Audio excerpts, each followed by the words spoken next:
Sabi nila, ang kagubatan ay isang tahimik na lugar na pwede mong puntahan para makapag-relax at makaamoy ng sariwang hangin.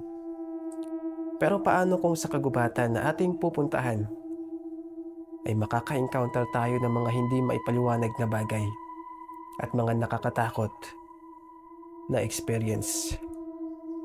Kakayanin mo kayang magstay sa isang kagubatan hanggang gabi sa pagpatak ng kadiliman?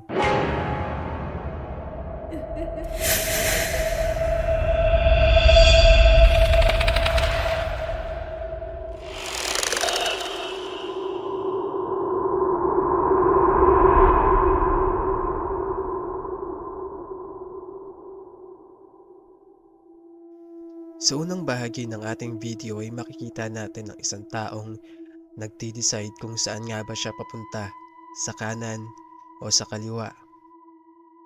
Dude, this trail going on forever.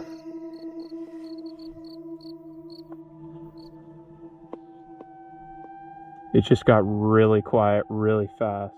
Inabot na nga siya ng dapit hapon hanggang sa meron nga siyang napansin na kakaiba. Kita nyo ba? Hindi kalayuan ay matatanaw ang isang tila ba monster o para bang kahawig ni Skinwalker. Pero hindi natin alam.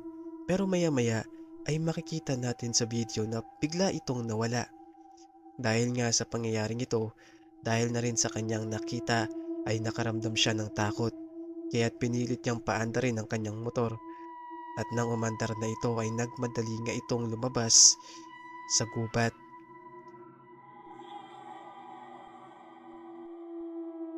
Gaya ng mga ibang encounter, nakakatakot kung iisipin na maka-encounter ka ng kagaya ni Skinwalker. Pero kayo, ito kaya ay totoo o isang peke lamang? Pero base sa ating nakuha ng video, lumalabas na ito ay parang makatotohanan. Pero kayo ang magde-decide at magpapasya. Pero para sa akin, parang tunay nakakatakot. Pero hindi pa rin tayo sigurado kung ito ba ay totoo.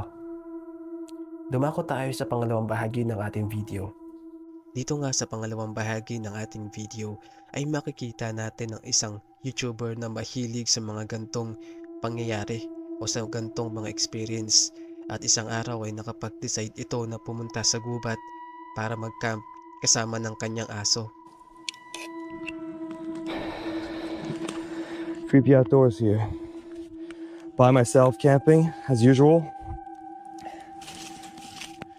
Tila normal naman ang lahat, pero maya-maya, sa gitna ng isang gabi, sa gitna ng isang madilim na paligid, ay may mga boses siyang naririnig sa hindi kalayuan. Tila ba ang mga boses na ito ay nasa paligid lamang. Boring, I was just enjoying my night and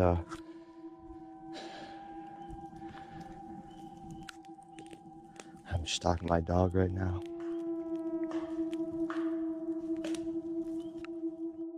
Maya-maya lamang ay papalakas ng papalakas ang boses na kanilang naririnig na kanina ay mahina lamang. Dahil nga sa mga boses na ito ay ang kanyang aso. There, good boy. Good boy. Stay, sit, sit. Maybe it's Mika. Oh no.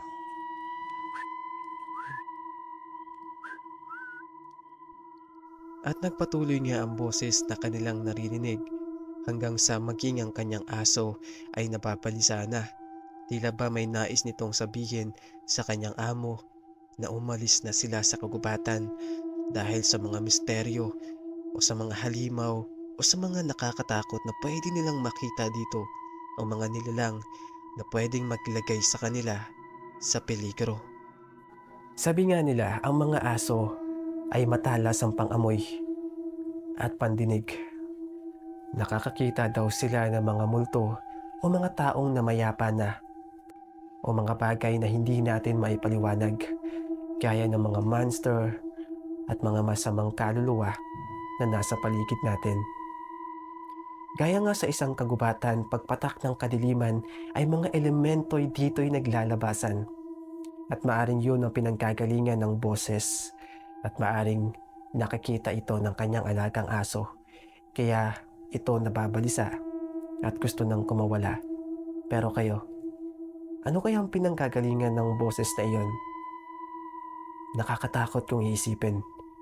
Pero I can't imagine na mag-stay sa isang gubat ng 10 oras ng gabi na kasama mo lang ay ang alaga mong aso. Sa pangatlong bahagi naman ng ating video ay makikita natin ang isang kuha sa kamera ng isang lalaki. Sa una ay mapapansin natin na parang hindi ito normal. Mapapansin natin sa kanyang katawan at sa kung paano siya kumilos. Pilit na tinatanong ng kumukuha ng video kung sino ito at bakit ito nandito. Pero hindi ito sumagot. Instead, ay dahan-dahan nga itong kumilos ng kakaiba at lumapit sa kanya. At ayon sa video na naputol, ay hinabol ang lalaking ito pero nakalayo din kaagad. Hindi na matukoy kung sino nga ba ito at anong klaseng tao o nilalang ang nagpakita at humabol sa kanya. Sa una iisipin natin na parang normal na tao lang ito. Pero kung papansinin nga natin yung kanyang mga kilos at kung paano siya gumalaw ng dahan-dahan papalapit doon sa kumukuha ng video, ay parang may mali. Parang hindi siya gaya ng mga normal na tao. Parang kakaiba, hindi natin masabi. Pero kayong bahala na magpasya kung ano nga ba ang bagay na kanyang nakita at nakuhanan sa kamera. Sa pang-apat na bahagi naman ng ating video ay makikita natin ang grupo ng mga kabataan. Ayon nga sa video ay may narinig umano sila ng mga boses na nanggagaling sa gubat kung saan sila nagcamp. Kaya't sinundan nila ito para malaman kung sino at ano ang pinagmulan ng mga boses.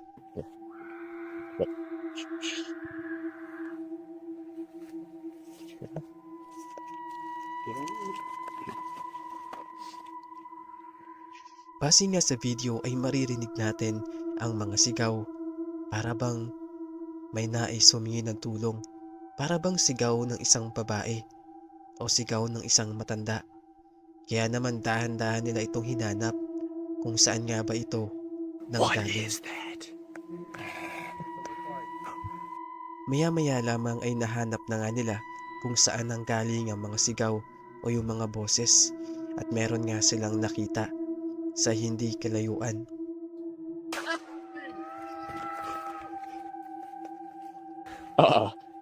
We need the car. Go! No! Run! Run! Para bang ito ay hindi isang tao base na rin sa kanyang itsura. Para bang nakahubad at hindi malaman o matukoy ang anyo ng kanyang mga muka. Pinagmasdan nila ito ng maigi. Maya-maya, isa sa mga kaibigan niya ang nagbato dito ng fireworks at para maging dahilan para ito ay manghabol.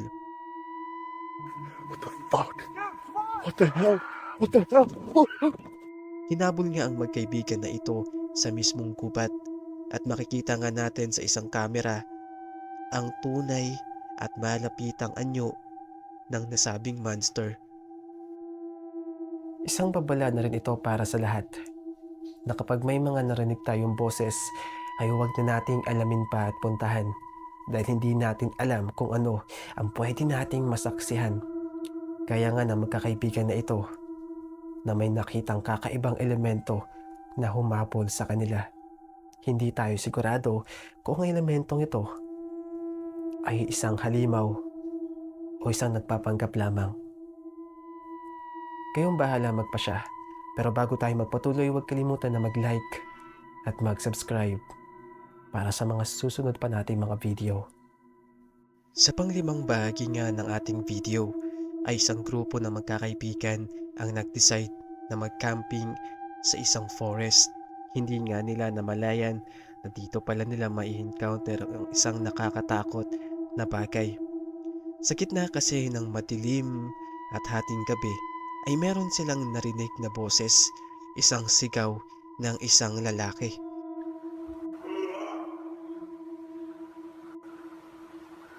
Fuck. Okay. Something's wrong. Where's our computer? Get my keys. Oh, get ready. Hindi malaman kung saan nga ba ito nanggaling at kung anong klase ito.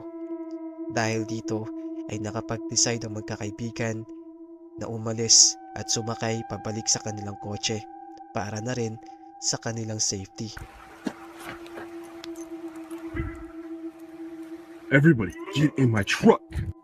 Ay ng mga naunang video natin, mga boses sa loob ng kagubatan, para bang pamilyar, para bang iisa, magkakaibang tunog, tono, pero iisa lamang ang mga nais sabihin. Tila ba sa tuwing merong mga taong sumusubok na mag-camping sa loob ng kagubatan at sa pagpatak ng kadiliman ay may mga boses o mga sigaw silang naririnig. Ito kaya ay pahiwatig na ang kagubatan ay tahanan ng mga elemento at mga masamang espiritu. O sila ay nagambala lamang. Kayo nang bahala magpasya pa. Sa pagtatapos ng ating video, isang katanungan ang iiwanan ko sa inyo. Kakayanin mo bang pumunta sa kagubatan at manatili dito hanggang kadiliman? Kakayanin mo ba ang mga boses na maririnig mo o mga elementong mai-encounter mo? Anong gagawin mo? Babalik ka pa ba? O hindi na? Maraming salamat sa inyong panonood at magkita-kita tayo sa susunod nating mga video na mga nakakatakot at mga hindi may paliwanag na bagay. Muli, ako si Mr. Godlex. At sa gabing ito, ay natunto natin ang misteryo at sekreto sa likod ng mga nakuha ng video. Huwag kalimutan na mag-like at mag-subscribe para tuloy-tuloy tayo sa gabi ng misteryo.